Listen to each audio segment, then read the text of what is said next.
Hello, नमस्कार सर्वांना. आज माझ्या मुलग्याला भेंडी खायची खूपच इच्छा झाली होती. तसं तो कधी भेंडी खात नाही, पण आज त्याला खूप खावीशी वाटत होती. म्हणून म्हणलं थोडक्यात तुमच्यासोबत पण रेसिपी शेअर करावी. भेंडी पहिला स्वच्छ धुवून घेतली, त्यानंतर बारीक चिरून घेतली. कांदा, टोमॅटो चिरून घेतला व भेंडी छानशी तेलामध्ये खरपूस अशी भाजून घेतली. त्यानंतर कढईमध्ये कांदा, टोमॅटो छानसा भाजून घेतला व त्यात हळद, लाल तिखट व चवीनुसार मीठ टाकून छान असं तेलात परतवून घेतलं व त्यानंतर त्यात भेंडी टाकून हलकासा पाण्याचा शितोडा देऊन भेंडी छान अशी तेलात परतवून घेतली व थोडी 5 मिनिटं मंद आचेवर शिजू दिली.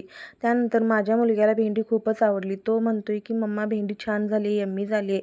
त्यानंतर संध्याकाळी तुळशीच्या लग्नाची सगळी तयारी करून तुळशीचं लग्न पण लावलं. असा आमचा दिवस आजचा गेला. माझा व्हिडिओ आवडला तर लाईक, शेअर, कमेंट व सबस्क्राईब करा.